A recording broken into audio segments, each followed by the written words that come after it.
प्रस्तावित है। तो दिल्ली की सियासत से जुड़ी कुछ और खबरें भी आपको अभी और दिखाएंगे, लेकिन फिलहाल महाकुंभ से आपको एक खबर दिखाते हैं। महाकुंभ की ये खबर पूरे विश्व के लिए एक सबक है। रूस और यूक्रेन युद्ध पिछले करीब 2 साल से चल रहा है, लेकिन सनातन के महासंगम महाकुंभ में ये दोनों देश एक हो रहे हैं। सनातन के इस संगम में जहां दुनिया को शांति का संदेश दिया जा रहा है, वहीं विपक्ष अपने ही देश में इस पर सियासत कर रहा है। पूरी खबर इस रिपोर्ट में देखिए।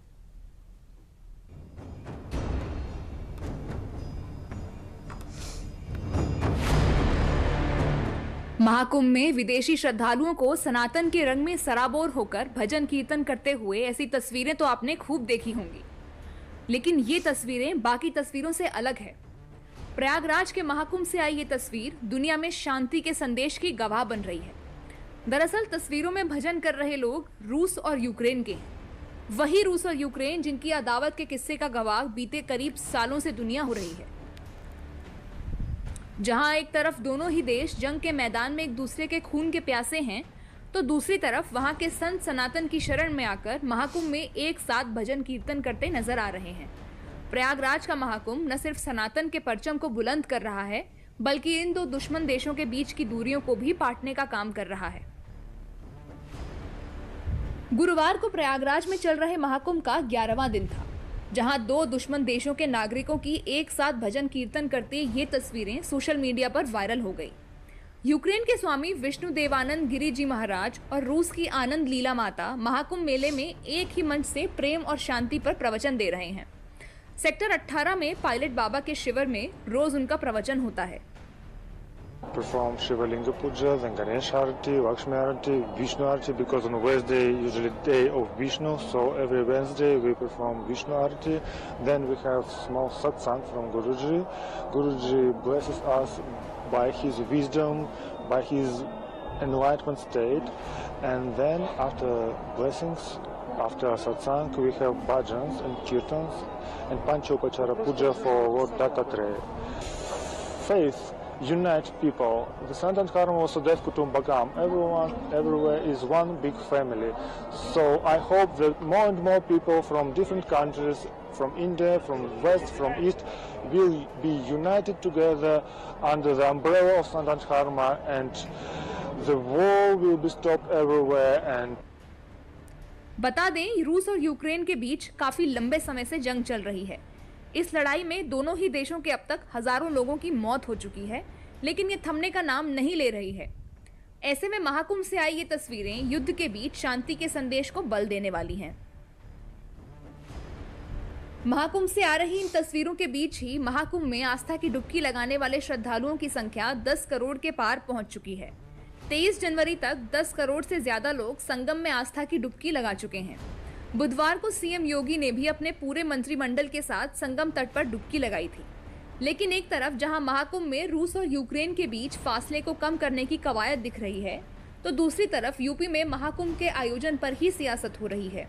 बुधवार को सीएम योगी ने अपने मंत्रिमंडल के साथ संगम नगरी में बैठक की, तो अखिलेश यादव को ये नागवार गुजरी।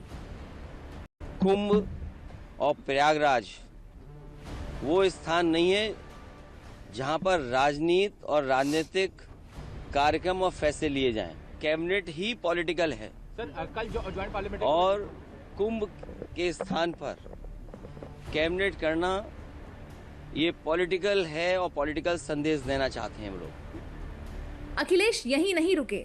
जब कैबिनेट की बैठक के बाद सीएम योगी ने अपने मंत्रियों के साथ डुबकी लगाई, तो अखिलेश ने उस पर तंज कसते हुए कई ट्वीट कर डाले। अखिलेश के इन आरोपों का पलटवार उत्तर प्रदेश के उप मुख्यमंत्री केशव प्रसाद मौर्य ने किया है। केशव प्रसाद मौर्य ने अखिलेश यादव के बयान पर पलटवार करते हुए उन्हें नसीहत दी है।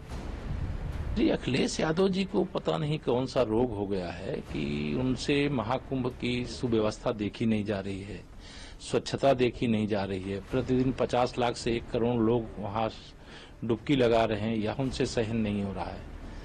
तो मैंने उनको कहा था कि उन्हें अगर इस महाकुंभ को देख करके दृष्टि दोष है या सोच सोच करके मानसिक रोग है, तो उसका इलाज करावें और महाकुंभ पर कोई टिप्पणी न करें। जो श्रद्धालु आ रहे हैं उनकी आस्था को चोट पहुंचती है, और अगर उनको लगता है कि उत्तर प्रदेश की सरकार ने जाकर के वहां पर कैबिनेट और मंत्रिपरिषद की बैठक किया, डुबकी लगाए, तो वो भी समाजवादी पार्टी के लोगों को लेकर के चले जाएं, डुबकी लगा लें। हम मना नहीं कर रहे हैं उनको, लेकिन इस प्रकार की टिप्पणी बहुत ओछी बातें हैं। समाजवादी पार्टी द्वारा यूपी सीएम योगी आदित्यनाथ की कैबिनेट की कुंभ यात्रा का मजाक उड़ाने पर बीजेपी प्रवक्ता शहजाद पूनावाला ने भी करारा पलटवार किया है। कल हमने देखा बैठक हुई कैबिनेट की, महाकुंभ में कितने बड़े निर्णय लिए गए विस्तार के लिए, विकास के लिए, उत्तर प्रदेश के लिए। इससे कोई पवित्र चीज हो सकती है कि कुंभ जैसे क्षेत्र से इतने बड़े बड़े निर्णय लिए जाए पूरे प्रदेश के लिए, और उस पर भी सैफई में नाच गाना करवाने वाले लोग कहते हैं कि यहाँ से नहीं होना चाहिए था। जो टोपी लगा लगा कर स्टेट स्पॉन्सर्ड इफ्तार में जाने वाले लोग और हज हाउस बनाने वाले लोग, वो कहते हैं महाकुंभ में कैबिनेट मीटिंग या उस क्षेत्र में कैबिनेट मीटिंग क्यों हो गई।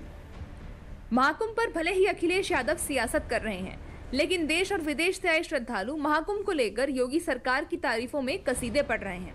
महाकुंभ में फिल्मी सितारों का आना भी लगातार जारी है। अभिनेत्री भाग्यश्री भी महाकुंभ नगरी में पहुंची तो योगी सरकार की तारीफें करते नहीं थकी। हर हर गंगे, पहले तो ये शुरुआत करेंगे।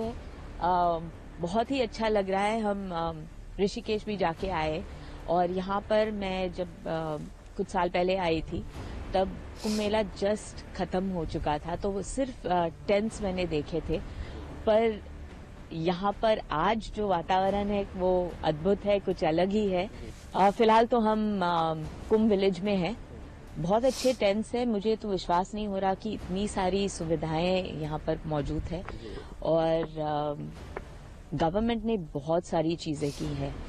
तो जैसे शौचालय भी बनाए हैं, रास्ते भी किए हैं, ट्रैफिक ऑर्गेनाइज करने की कोशिश कर रहे हैं। और जहाँ लोग इतने बड़े तादाद से आ रहे हैं, इतनी सारी सुविधाएं एक साथ मौजूद करना मेरे ख्याल से बहुत मुश्किल है। ये सिर्फ इंडिया में पॉसिबल। महाकुंभ इस बार सनातन के लिए कई मायनों में खास है। सनातन बोर्ड के गठन और वक्फ बोर्ड के खात्मे की मांग को लेकर महाकुंभ में 27 जनवरी को धर्म संसद का भी आयोजन किया जाएगा। आयोजन को लेकर 5 सदस्यीय संतों की कमेटी गठित की गई है। और अगली खबर भी महाकुंभ से ही है।